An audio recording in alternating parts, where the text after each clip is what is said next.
Hi, everyone. My name is Maureen McDonald, and welcome to the 5th episode of the Children's Health Solution Series. I've been a long-time holistic pediatric RN, and I'm joined by my co-host in this series, the founder of the Setner Academy and the Setner Wellness Center, Layla Setner. Today, Layla and I are very excited and grateful to bring you world-renowned pediatrician, Dr. Larry Palevsky, to discuss a very important topic: the best ways to treat symptoms associated with childhood illnesses like measles, whooping cough, tetanus, and others. To add the perspective of another mom today, someone who birthed her 3 babies at home and is very naturally oriented, we've invited the producer of this series and MAM's creative director, Taryn McCracken, to join us. So welcome, everybody. In the interest of time, and so we can jump right into this important topic, we've added Dr. Larry's bio to the end of this discussion. But I'll just say Dr. Larry Palevsky is a board-certified pediatrician licensed in the state of New York with an extensive background in emergency care and natural healing. So let me set the stage for this discussion. In recent months, it is estimated that 1 in 5, and I just saw this weekend a preliminary results of a poll indicating 30% of parents are now questioning the safety and validity of childhood vaccines. They want to know more. They're demanding more research be done. As a result, many are looking at alternative ways to keep their children healthy besides 26 vaccines in the first year, 52 before the age of 5, and 79 before age 18. Some parents are not only questioning, they are refusing to vaccinate. Coinciding with this shift, we've seen children develop measles and other illnesses that vaccines have been traditionally used to prevent. We all know about the outbreak in Texas. There's also been cases of whooping cough recently in the South, and we will most likely see other illnesses emerge. Many common sense, tried and true methods our grandparents used for helping children when they got sick with these conditions have been lost over time. Why? Because the pharmaceutical and the vaccine industries have grown so large and powerful, they've come to dominate the healthcare in this country to the point that their well-funded advertising campaigns aimed at convincing parents that vaccines are the only way to deal with these childhood illnesses has left many parents ill-equipped and fearful when their child does become ill. Today, we want to provide some helpful information, common sense, tried and true tools and tips so that if a parent decides not to vaccinate against a specific illness and their child develops an infectious illness, they will have the information they need to minimize the symptoms and help their child heal. We know for a fact that children who are well-nourished fare better when battling an illness than those who are undernourished or have coexisting health conditions. Healthy children typically acquire the infection, experience symptoms, recover, and often have lifelong immunity to that illness. Additionally, there are often many long-term health benefits to children who acquire these infections during childhood. Well, let's get started with some questions for Dr. Larry from the moms, Taryn and Layla. Taryn, would you like to start? Yeah. Like you said, Laura, I'm a mom of 3. My oldest is 9, my middle is 4, and my baby just turned 2. And when I was pregnant with my first is when my eyes opened to the truth about vaccines, and I made the decision to not vaccinate any of my children back in 2016. And in 2020, with the COVID era, we had relocated to our home in the South, and it was like all of my people started popping up, like little seeds of everybody who was in like-mindedness during that time. And we all joined a homeschool co-op, which now has over 90 kids. And all of our kids, we are all in the same frequency and the same mindset, and we're all natural, crunchy, do all of the things to keep our kids healthy, eat the best food, take all the great supplements. And this was the first year that we actually had an outbreak go through the school. And it was whooping cough, and it took us just by surprise. Like whooping cough, I never had whooping cough as a child. I never really heard about whooping cough. It was kind of like that phantom illness that you just never were familiar with. So, and especially with the symptoms being relatable to like an allergy when they first came on. So it started with my oldest daughter. She had a runny nose and didn't think anything of it until the cough started. And this just broke. I'm talking, we could not get a lid on it at the school. And parents, we have a lot of moms who were pregnant and a lot of new babies this past year. And people, these natural moms who during COVID were never wear a mask, were standing in their power, would never, bring their children to any regular urgent care, anything. We bunkered down and did all of our own healings, but all of a sudden, these moms were in fear. Partly, I think, because there wasn't a lot of information, and because it was just going so fast. Like each class would have a new case every day, and we just didn't know what to do. And so these moms were going to get PCR tests, and the health department started getting involved, and it got scary. And I mean, we all lived through that COVID era, and we're all like, oh my God, are they going to come come for our kids, come for us, shut the school down? What we have to figure out what to do to get our kids well and not give in to this system that we've all worked so hard to break free of. But yet here we are relying on these tests and these people to tell us what to do with our kids when we've never done that in the past. So some of the things that I did as a parent who, I have a 2 year, or she was not even 2 at the time, she was 22 months, and it got scary for a week straight. We were up all night, and to the point of like turning blue, like not breathing because the coughs are so bad. And things that I did do that I felt were working were like the herbal respiratory relief that had like wild cherry and thyme and licorice, a respiratory lung health tincture with marshmallow root and elderberry. And then I found the Dr. Suzanne Humphreys vitamin C protocol with the really high dose of sodium ascorbate.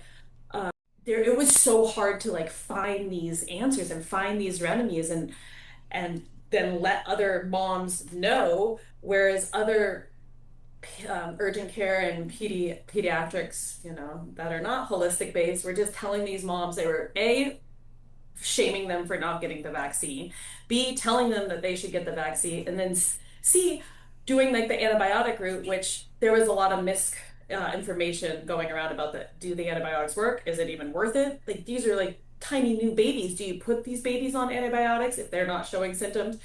So I just was wondering, Dr. Palevsky, if you could help give some straightforward information so that if this circumstance happens again, how we can navigate this and not just go into the fear. So pertussis is an illness that's caused by the toxin of a bacterium called Bordetella pertussis. So it's not the bacteria that causes the problem. It's the excretion of the toxin from the bacterium into the body and into the airway that causes the significant amount of cough. And you're correct. Pertussis or whooping cough starts with a run-of-the-mill runny nose and cough, and then is thought to disappear. And then a couple of weeks later, you get the onset of this what's called staccato. It's a very sharp cough that then doesn't end. And then it's followed by this inhaled whoop that can be accompanied with vomiting, in the worst case scenario, a seizure. But the actual illness is not caused by the bacteria itself.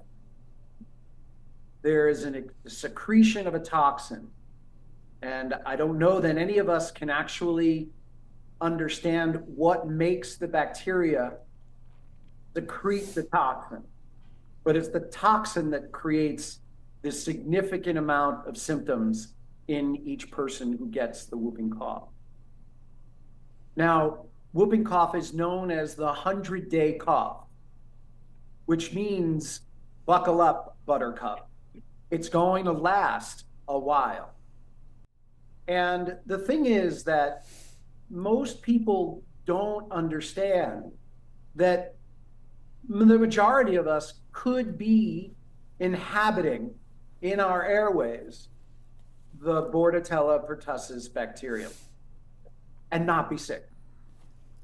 We only believe that the Bordetella pertussis bacterium gets into our airways if someone is sick and gives it to us.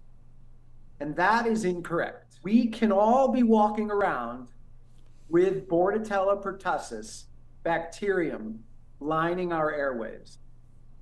The vaccine itself does not stop anyone from carrying the Bordetella pertussis bacterium in their airway, nor does the vaccine stop anyone from being subjected to the effects of the toxin. So we can still be carriers of the bacterium regardless of whether we're vaccinated or not. Now, it is a nasty cough. I've taken care of 2-week-old babies with pertussis, and I've taken care of many other kids of different ages. You found Dr. Humphrey's vitamin C sodium ascorbate protocol, which is very valuable. The dose that you can use is the dose that your child will tolerate up until diarrhea and stomach pain. Mm-hmm. So don't hesitate to use it at a higher dose. Try and get as pure a source as possible. A lot of the vitamin C products are grown on corn or extracted from corn. And some of that is GMO corn. So one has to be really diligent about the resources for the vitamin C. But in my experience, remember what's happening is that this toxin is causing a tremendous amount of inflammation in the airway. It's not usually in the lungs, it's in the airway. And so we are told in our culture that diet has nothing to do with your health. And that cognitive dissonance is huge. That's like saying the liquid that you put in the car's gas tank has nothing to do with how well the car is going to run. And so when I've worked with kids who've had pertussis, the diets and the diet changes can be extremely beneficial because all food that are eaten end up in the airways. All foods. If you followed the bloodstream from the intestines, it goes intestines, liver, right side of the heart, lungs, up to the airway. And so material that is eaten that has immune properties, that have interactions with microorganisms in the gut, will come up to the lining of the airway. And so when I've worked with kids and changed their diets, the severity of their symptoms has extremely diminished. And so it's very important that kids who are in the midst of this vitamin C protocol not eat the category of damp foods. And damp foods are anything that's a simple sugar, even fruit. And so bananas and avocados and grapes, all removed. and yogurts and cheeses and ice cream and milk and other dairy products that are cold and damp, removed.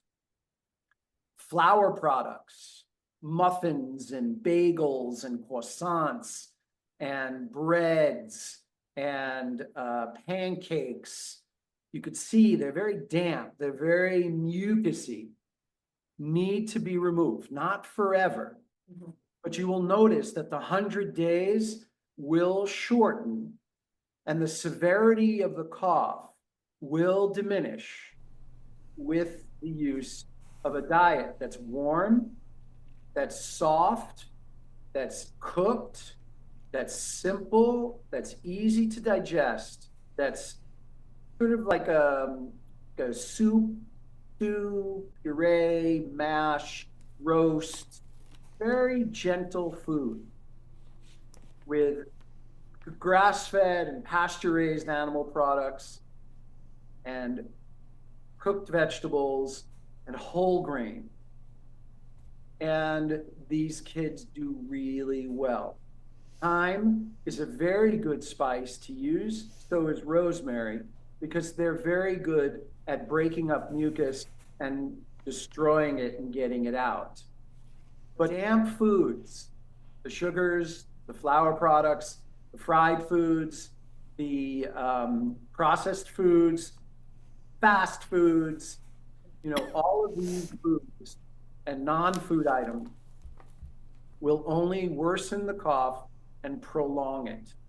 And there's one more treatment that I use that I actually just used on a kid a number of months ago, is an herbal remedy called gemotherapy. Gemmo, gemotherapy. And there's gemotherapies are herbal tinctures that are very, very popular in Europe and Eastern Europe, and not so popular in the United States, although the naturopathic community is one community that knows a lot about gemotherapy. These are herbs. When you take an herb, usually it's made from the root or from the leaf or from the flower or from the fruit or from the bark. These are gemotherapies, herbal tinctures that are extracted from the buds of the plants. And the buds of the plant contain the stem cells of every part of the plant. And so there's a term that's called pluripotent. These herbs have multiple healing functions in them because they contain the root, the bark, the fruit, the flower, the leaves. There are a couple of remedies that I use for the whooping cough. One is called black currant, and black currant is a very good supporter of the adrenal glands. It's a drainer of the kidneys. It's also very anti-inflammatory. Number two, something called hornbeam. Hornbeam is a gemotherapy that's very good for working with upper respiratory congestion, swelling of the tonsils, the adenoids, ear fluid, and a post-nasal drip. Three, wayfaring tree. Wayfaring tree is another herb that's very good for deep in the lungs cough. It's very helpful in asthma, along with hornbeam and black currant. And it's very good for breaking up and soothing the inflammation in the lower airways. Four, dog rose. Dog rose is rose hips, high in vitamin C. And it is a complementary remedy to all of the others that I mentioned. And it is a very helpful remedy for soothing the lining of the airway, nose all the way down to lungs. And the last one is sweet chestnut. Now, sweet chestnut is a gemotherapy that's specifically for draining the lower extremity veins and lymph tissue. But it has one property that is very specific for pertussis, and it helps soothe the staccato cough. And I will tell you, when I first had COVID and I had that very hacking cough, I took sweet chestnut, and it was the only thing in the beginning that actually soothed my cough and quieted that force of staccato cough. And I have a mother who I just saw the other day in my office, whose daughter had pertussis in the fall of 2024, with all of that vomiting and face turning red and blue. And she said to me, quote, "As soon as I started these chemotherapies, she got better." Amazing. And so these are available. Mhm. There are two types of chemotherapies. There's something called chemotherapy, and there's something called phytotherapy. And the phytotherapy are the more concentrated herbs. The chemotherapies are the more diluted herbs. And I can't name the companies that make it because I do have an affiliation with one of them at times. So I will leave it at that. But there are naturopaths who know about these. They're great, great, great herbs. You take them as drops, you dilute them in water, and you can dose them 3 to 4 times a day or even every hour when the cough is really, really severe. They work really, really well, in addition to the vitamin C protocol and the diet. That is absolutely spectacular. Thank you so much. What a great wealth of knowledge. And I hope everyone who listens to this really takes the time to share this recording with their community, their friends and family, because that's totally invaluable information. So thank you, Dr. Larry. And I just want to say one more thing, because Taryn brought it up. Antibiotics do nothing. Because by the time the child is sick, remember, the illness starts with a cold and a cough. And then a couple of weeks later, the whoop. Yeah. By the time the whoop comes, the bacteria are irrelevant. What's relevant is the toxin. And so by the time the kid is whooping, we're not dealing with that with bacteria anymore.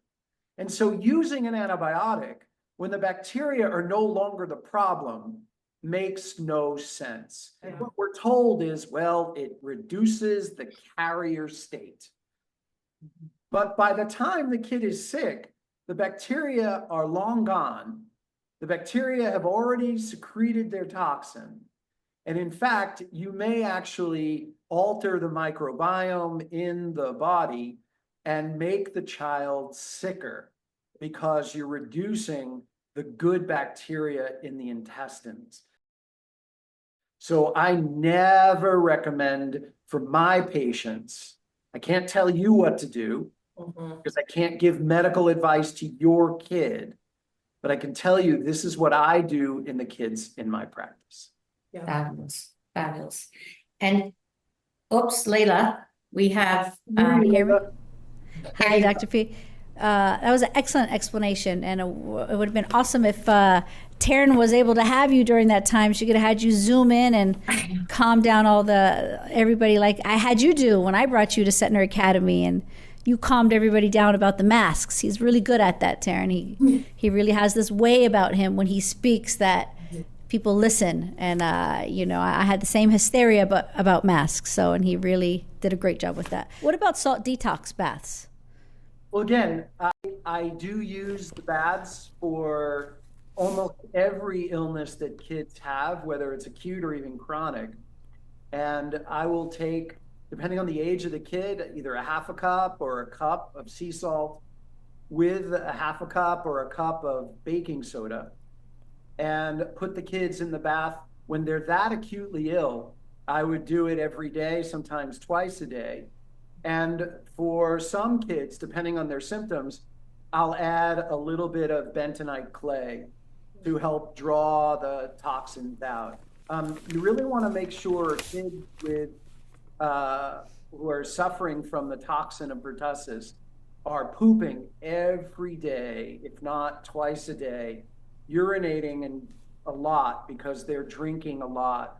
of those teas, of those soups, of those broths, and the baths can really help bring it out, right? Because in Chinese medicine, and even in Western medicine, the lungs and the large intestines are connected.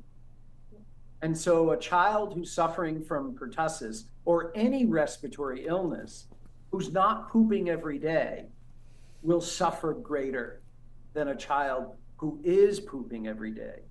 And that's why making sure you remove the inflammatory foods and that you encourage the warm fluids and the warm foods, and of course, a relaxed environment. Because you'll see when kids have pertussis, if they're not coughing, they look normal. Mm-hmm. There's really nothing wrong. It's only when the fits start that everybody's panic gets heightened. And you will get a more improved condition with the baths, with the diet, with the herbs, with the proper diet, and making sure that your kid is pooping pretty regularly. Yeah. And along with that, I just was also curious about this whole like contagious window, because it went through so many, we have all these different classrooms, but it was just like one class had it and the next class had it. And is that true about like the whole 21 days or 30 days or as long as, or it's only before the cough, that once the cough starts, there was just so much confusion about how it was transmitted from one child to the next. Well, again, I mean, that's not a fact that it was transmitted from one child to the next. Again, I'll go back to what I said earlier. We can all be carrying the bacteria and not be sick. We can also be carrying the bacteria, have pertussis, and not develop the whoop. You know, there are lots of kids who have colds and coughs and could have pertussis. It just never develops into the whoop. Yeah, nobody can understand who's exposed when. Maybe everybody's exposed at the same time. But one classroom, the bacteria secrete the toxins in that group more than in another classroom. And I don't think we take into consideration the environmental conditions that actually can trigger bacteria to behave the way they behave. Because again, the bacteria can exist without secreting the toxin. So you don't have to have a whoop even if you have a pertussis infection. So many people can have pertussis and nobody knows about it. And that's the problem, is that we don't think pertussis is here if we don't see the whoop. But you can still have pertussis illness without the whoop. The fact of the matter is that our culture only thinks that it went from one kid to the next, instead of recognizing that every kid could have had the pertussis bacterium in their airway. And it only ignited action and secretion at different stages, because we are not aware of pesticides that are in the air. We're not aware of electromagnetic radiation in the air. We're not aware of the geoengineering in the air. We're not aware of environmental stressors that impact bacterial activity. We have trillions, hundreds of trillions of bacteria from nose to lungs, mouth to anus, all over the skin and in the women's reproductive system that are active all the time and that are subjected to environmental forces activating and quieting based on weather, sunshine, toxins, pesticides, electromagnetic fields, emotional stressors, dietary stressors. So we think that the bacteria aren't doing anything until they're making us sick. And that's not true. And so if we step back and recognized that we're always exposed to bacteria, bacteria are subjected to forces beyond just us, bacteria are subjected to forces between us, so they can synchronize an activity without hopping from one body to the next, but from a synchronization that goes from a biorhythm of one person to a biorhythm of another, similar to the way you yawn when someone else's yawns, or similar to the way women catch their periods from each other when no period is actually exchanged from one woman to the next. There's a bioresonance and there's a synchronistic field that is active not only between humans, but between microorganisms in the body and microorganisms in our bodies and others' bodies. So this whole idea that one person started the illness is a little first grade. Yeah. It doesn't really take into consideration the larger picture of microbiology and energy fields and how things interact in nature, in truth, and the effects of environmental stressors, the epigenetics that exists that affect microorganisms that we're not even aware of. Right. Dr. Pete, you said it's a little first grade, but I beg to differ with you. You're probably in the 1% of doctors that understand that and know how to explain it the way you do. If you talk to 99% of other doctors, they don't get that. What you just explained is, like, in my opinion, super advanced and beyond the matrix thinking. Dr. I will tell you, in January, there was a strange cough that was going around our school as well. And there were 2 different people that I know who tested what was coming out of the rain and the fog. And there was a bacteria that was being released in the skies. And so the reason why some kids got very sick, other kids, I mean, we have 340 kids, right? So if there was really catching it from each other, everybody would get sick. But that wasn't the case. There were many cases, but some kids weren't phased at all. Why? Because of what they ate. The kids that ate super healthy were not the ones getting sick. And in addition to that, it also depends on what's happening with 5G at the time. Are they cranking that up as well? And so what we noticed at our school is, yeah, some kids were getting sick. But I bet you if you sat down with each of them and asked what their diet was probably your normal super triggers, your dairy, you know, all that food that inflames your body. Because otherwise, if it's truly the idea of going from one kid to another, 100% of everybody would get it. But that's not what happens. It never happens that way. Unless they cranked up, you know, the 5G so high that it's just gonna happen and so many people are gonna get it. But it, you know, I had the issue myself in my school when people were so paranoid when one person got sick. And I would say, guys, focus on keeping your child's immune system high. Focus on eating super clean foods. Focus on all the supplementation that your kid can take.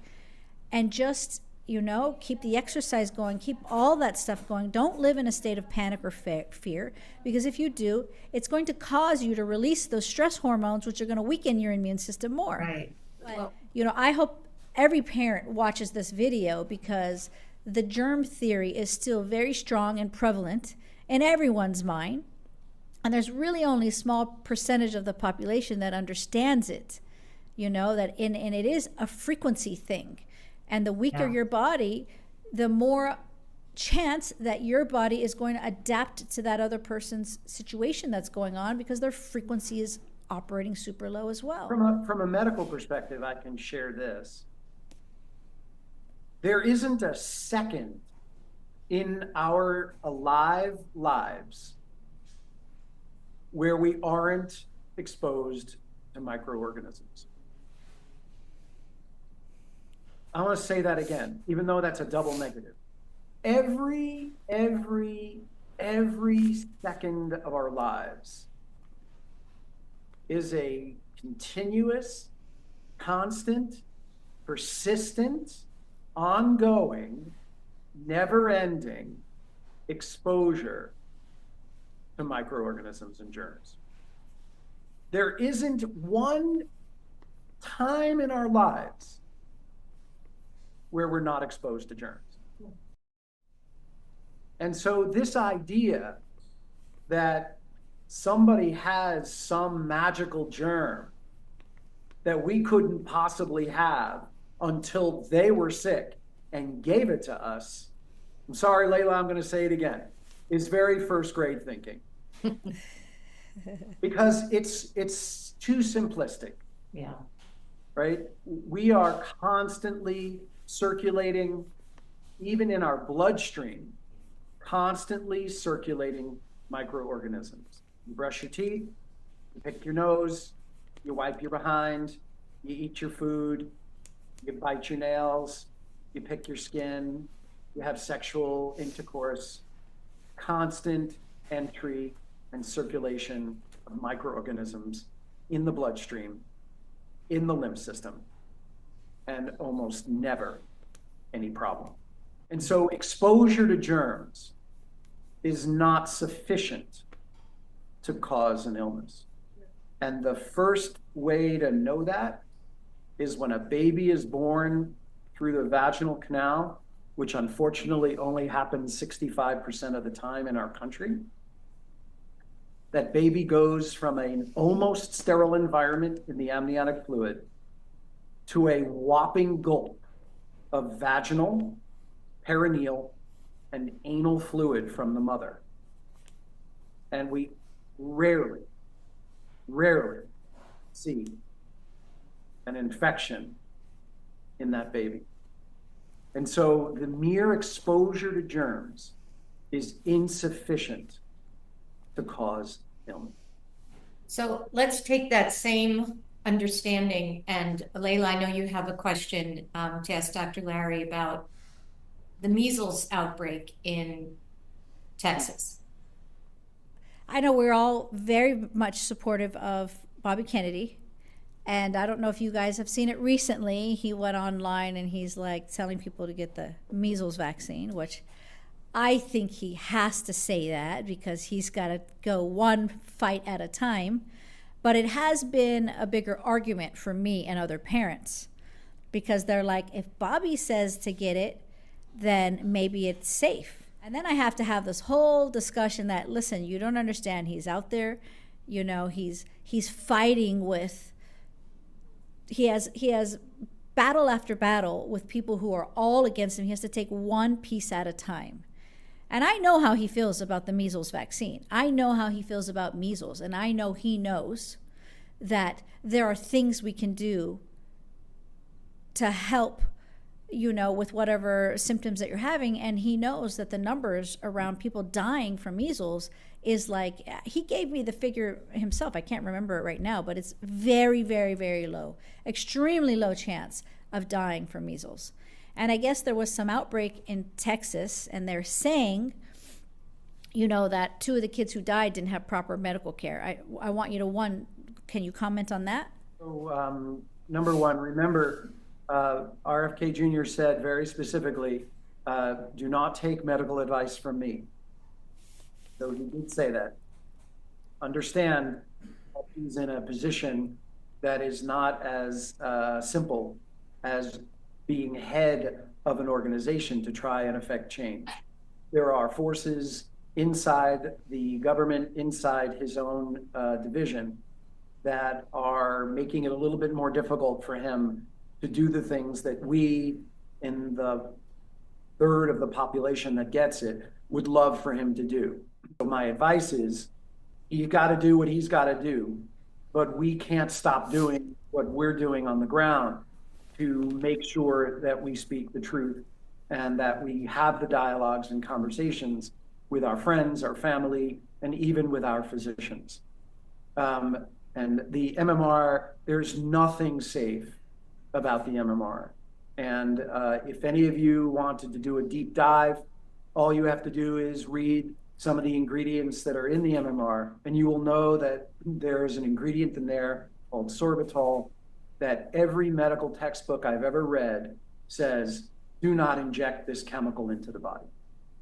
And sorbitol is in the MMR, and it is a chemical that's used by the pharmaceutical industry to bind to chemotherapy to help patients with brain cancer deliver that drug across the blood-brain barrier into the brain. And so sorbitol is a carrier, it's a transport system that helps the pharmaceutical industry take chemotherapy from the bloodstream into the brain.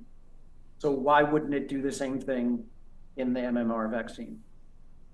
Sorbitol is a similar compound to polysorbate 80. Polysorbate 80 does the same thing. Polysorbate 80 is an emulsifier, and it is in every pediatric vaccine except the injectable polio, the MMR, the varicella, and the rabies and the rotavirus vaccine. And polysorbate 80 does the same thing. It helps transmit material from the bloodstream across the blood-brain barrier into the brain. And let me just say, Larry, that in our last episode, episode 4, you explained that really thoroughly, the ingredients of the vaccines. And so I'd encourage people to watch that episode on the damage caused by childhood vaccines, and with your knowledge and expertise, what they can do to help reverse that. Thank you.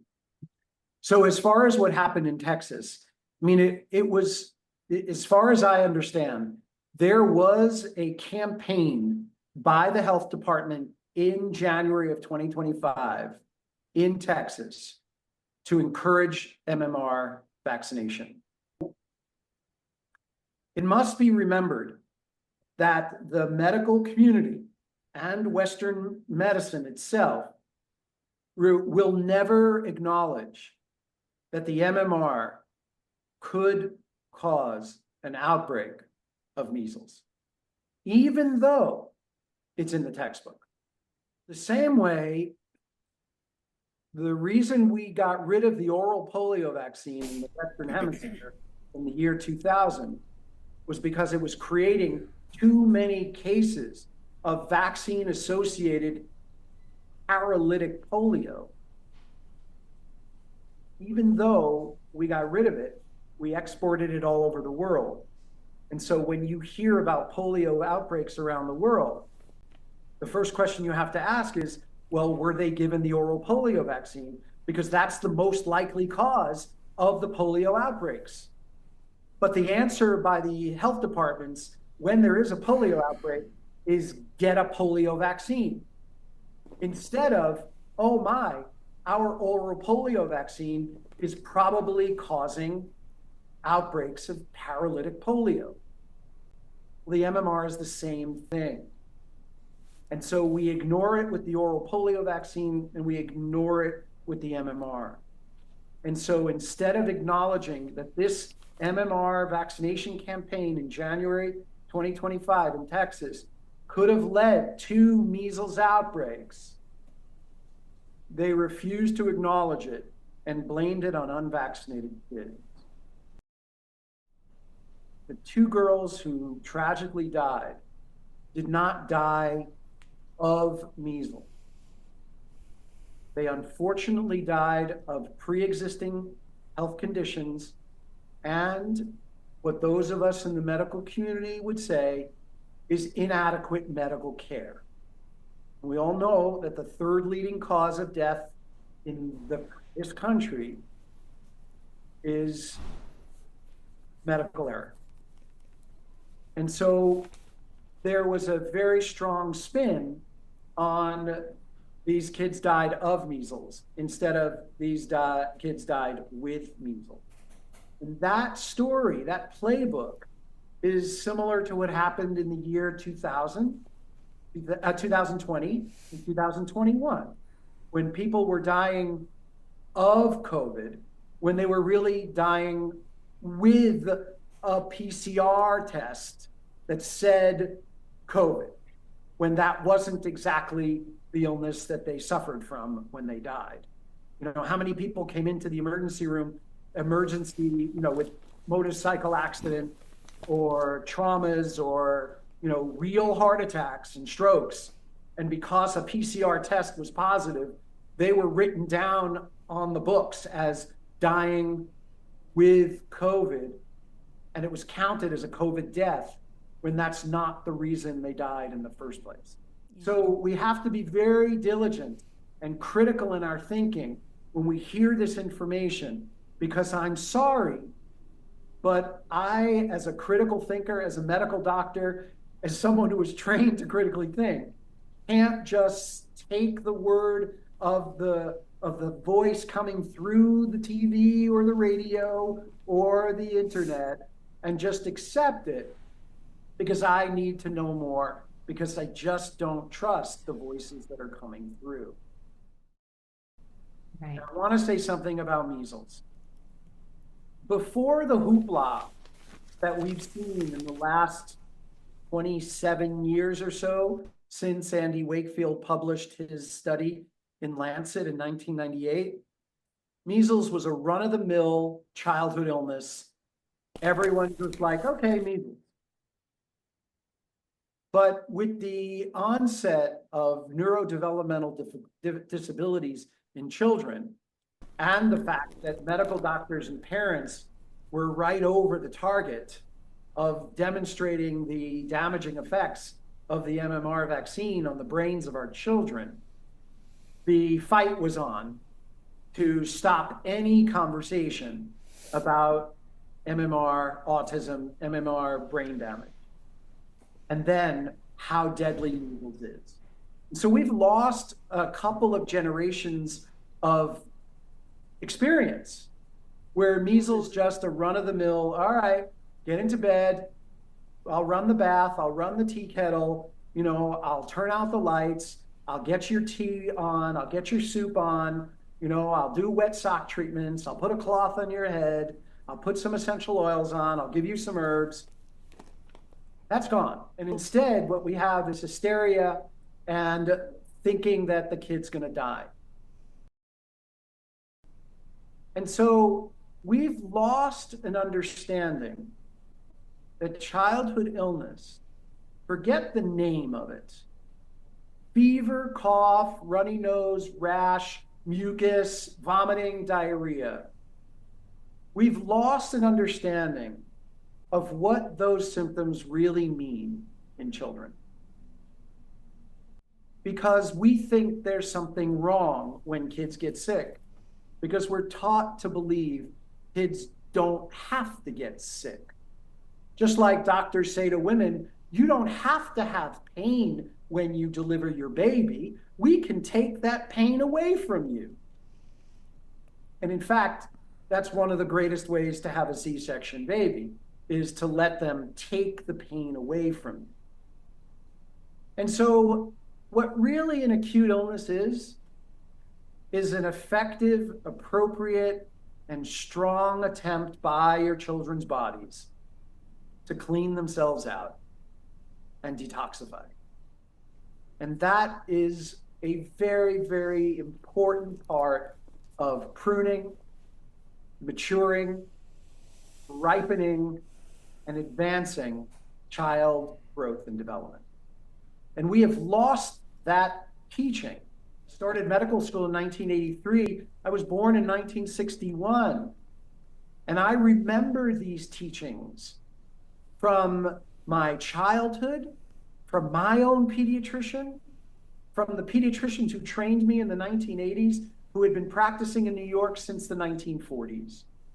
They all knew that acute illnesses with fever, cough, runny nose, mucus production, vomiting, diarrhea, and rash were all appropriate responses by your children's immune systems to clean out any excess wastes, toxins, impurities, and inflammation, so that your child's engines would run really well. But sometimes the way to get through to running really well is a painful acute illness. And we've lost that knowledge. And so when your children have these acute illnesses, call it whatever you want. Do less, eat less, sleep more, rest more, fewer lights, less stimulation, more fluids, minimal, if any, foods, and observe. And almost all of these kids will thrive if we just learn what these acute illnesses are really for. So, Dr. P, you know how you gave us a really good, some ideas on what, these families could have done for whooping cough. Maybe you can do the same thing for the measles outbreak. Natural remedies would work best, and besides the normal detox bath and vitamin C's and elderberries, what things can parents do? Because kids get that really nasty rash and itch, right? What are all the things parents can do to help with the symptoms? So even the WHO had on its website the use of a 3-day course of high dose of vitamin A, just 3 doses. And depending on the age, I think it was like 50,000 IUs for children less than 6 months, 100,000 IUs for 3 days for children 6 months to a year. And then I think it was 200,000 IUs for children above a year for 3 days. And that's it. That's one thing. And I'll just reiterate, don't feed your kids. The body is detoxing during an illness. And so your body's not wanting to eat. It's got to purge, not take in. And so quiet the room, fewer stimulations, turn out the lights, do the baths, hydrate, high dose vitamin C, make sure your kid is on the appropriate dose of vitamin D with K2. Make sure that you have the vitamin A on board. And just watch. I mean, depends on the child's symptoms. Some parents might even give their kid maybe 300 milligrams twice a day or 600 milligrams twice a day of N-acetylcysteine, as a way to boost glutathione stores. But these kids need to mostly be left alone and observed and kept hydrated. The worst thing you can do is suppress the fevers, especially using a drug that contains acetaminophen in it, because that drug will destroy your child's ability to detoxify, because the drug will use up stores of glutathione, and those stores of glutathione are needed to help the detoxification process. And if you use acetaminophen, you end up taking from Peter and giving to Paul, because the byproduct of breakdown of acetaminophen is a toxic chemical that can destroy the liver. And the way the body stops the liver from being destroyed is using up your glutathione stores. And if there's ever a time when your children need their glutathione stores, it's when they have an acute febrile illness, because the glutathione is what helps to finish the detoxification.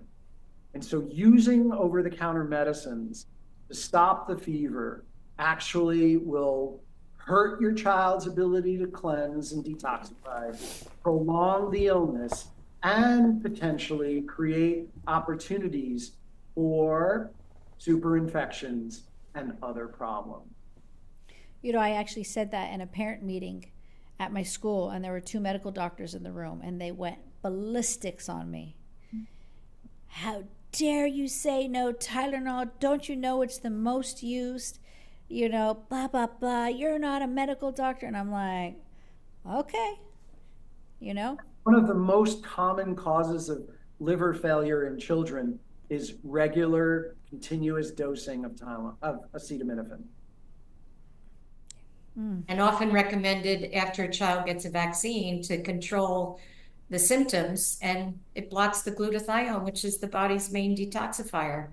So we wonder why our kids have so many problems after getting their vaccinations. But Yeah, and if you look at all the chronic illnesses in children, one of the mainstay supplements that's used to help children and adults is N-acetylcysteine and glutathione.